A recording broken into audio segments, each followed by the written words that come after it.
अनोखी इंडिया की अनोखी कहानी, एक ही ओकेशन और अलग अलग स्टेट्स पे उसका अलग अलग नाम, जैसे लोहड़ी, पोंगल, मकर संक्रांति और माघ बिहू। जानती हूँ ये एपिसोड के लिए थोड़ा देर हो गई है, पर आवाज़ तो सुन ही रहे हैं। और हम गए थे बिहू मनाने अपने गांव, तो देर तो होना ही था। इतनी ठंड थी कि ठंड में मेरी तो आवाज़ ही चली गई। अब जाके वापस आई है।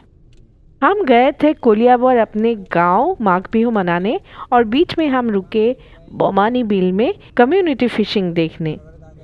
आप लोगों को भी दिखाएंगे कम्युनिटी फिशिंग में क्या क्या होती है, कैसे कैसे होती है। पर उससे पहले चलिए हम लोगों के साथ बिहू कैसे मनाया हम लोगों ने, ये देखते हैं। आप लोग तो सब जानते ही हैं माघ बिहू के बारे में। कोई ना, मैं फिर से बता देती हूँ।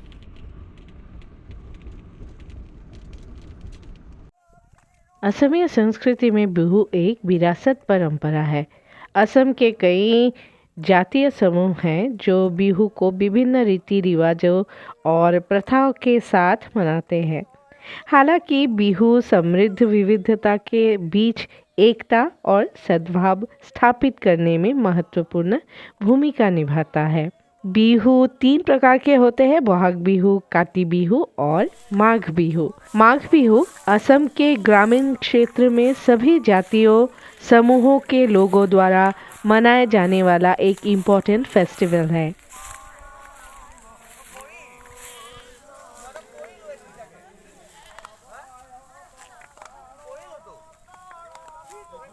ब्रह्मपुत्र से जुड़ी संस्कृति के प्रतीक के रूप में, जैसे बोहाग बिहू को गीत, नृत्य, अनुष्ठान और समारोह के जरिए से मनाया जाता है, और कृषि से जुड़ी असमिया लोगों के जीवन और दर्शन को पोर्ट्रे करते हैं। इसी तरह माघ बिहू फसल के कटाई के बाद समुदाय, रिश्तेदारों या दोस्तों के बीच सार्वजनिक भोजन के माध्यम से सद्भाव बढ़ाने की परंपरा को दर्शाते हैं।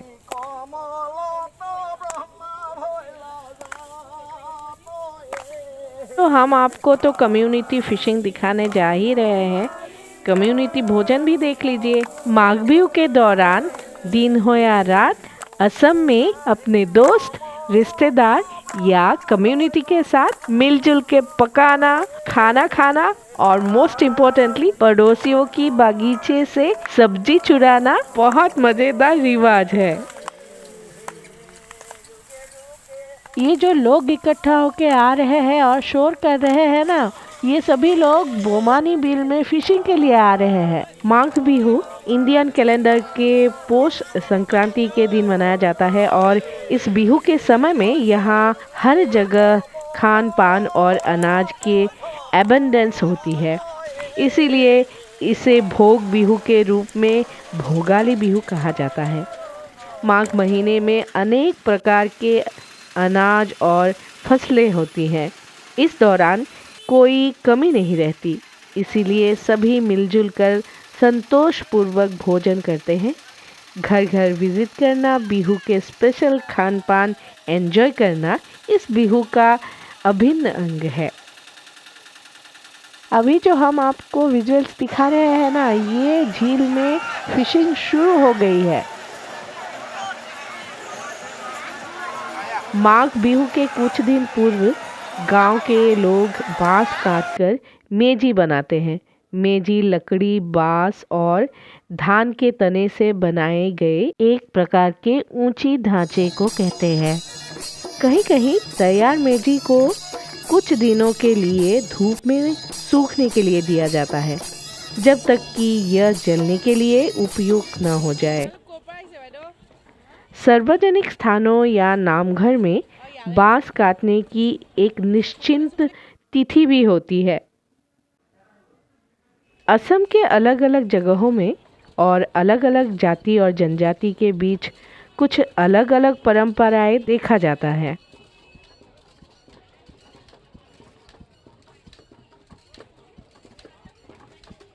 डिमोरिया के तीवा लोग बांस काटने जाने से पहले वन देवता की बर भजनी या बन भजनी पूजा करते हैं।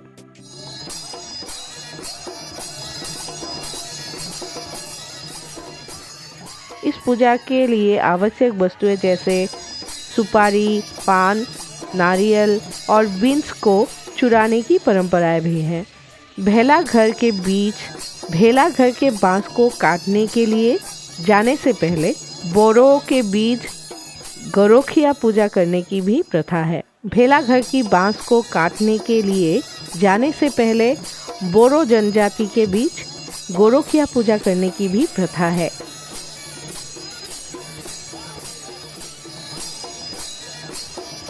जब मेजी का निर्माण किया जाता है तो मुख्य बांस या लाई खूंटा को तामूल यानी कि सुपारी और पान भेंट करने के बाद स्थापित किया जाता है।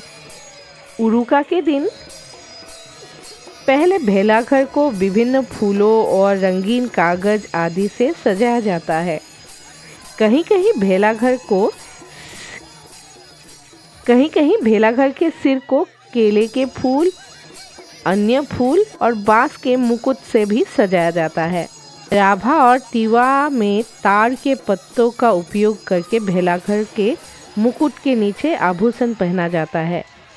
संक्षेप में उरुका के पूर्व संध्या पे भेला घर को सजाने की प्रथा असम में माघ बिहू की एक परंपरा है। डिमोरिया के लोगों के लिए माघ बिहू के अवसर पर झील में मछली पकड़ने जाना शाही परंपरा है। डिमोरिया क्षेत्र में कई झील है जहाँ मध्यकालीन राजाओं के समय से बड़े पैमाने में मछली पकड़ने का अभ्यास किया जाता है। यह परंपरा आज भी जारी है।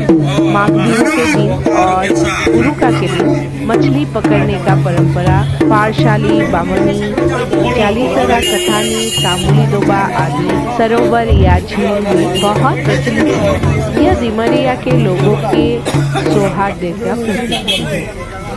भोगाली उरुका की मछली पकड़ने की परंपरा में शामिल जनजातियों में कुछ रीति रिवाज भी है। डिमरिया के लोग इन झीलों को देवता मानते हैं, इसीलिए लोग झील में उतरने से पहले झील के देवता को पान, सुपारी और अन्य पेय पदार्थ चढ़ाते हैं। कार्बी प्रथा के अनुसार राजा सुबह स्नान करने के बाद पान और शराब डालते हैं और उन्हें जंगल और बांस के खंभे से बांध देते हैं। उसके बाद प्रजा सरोवर के तट पर राजा का लालीलंग गीत गाकर ढोल ताल बजाकर स्वागत किया करते हैं। राजा के लिए झील के तट पर झील के देवता को चढ़ावा चढ़ाने की परंपरा है। उसके बाद लोग झील में मछली पकड़ने जा सकते हैं। मछली पकड़ने के समय लोग लालीलांग गीत, जिसे कच्चा बिहू भी बोला जाता है, वो गाते हैं, जो दूसरे वक्त नहीं गाया जाता, क्योंकि इस प्रकार के गीत फर्टिलिटी कल्ट के होते हैं। इस प्रकार लालीलांग गीत में भगवान के बाद सरोवर के देवी देवताओं को भी प्रार्थना की जाती है।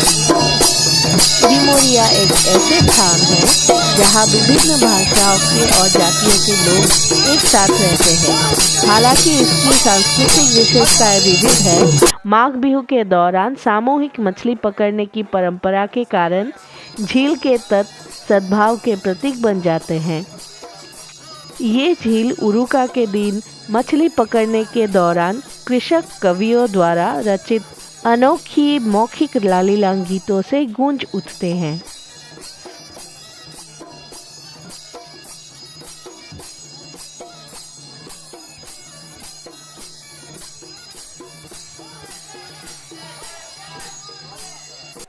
अच्छा, एक बात तो तय है कि कभी कभी देखते देखते हम चैनल को सब्सक्राइब करना भूल जाते हैं, है ना? तो जिन जिन लोगों ने अभी तक मेरा चैनल सब्सक्राइब नहीं किया, तो उन लोगों से रिक्वेस्ट है, प्लीज़ मेरा चैनल सब्सक्राइब कर दीजिए, साथ में बेल आइकन भी दबा दीजिए।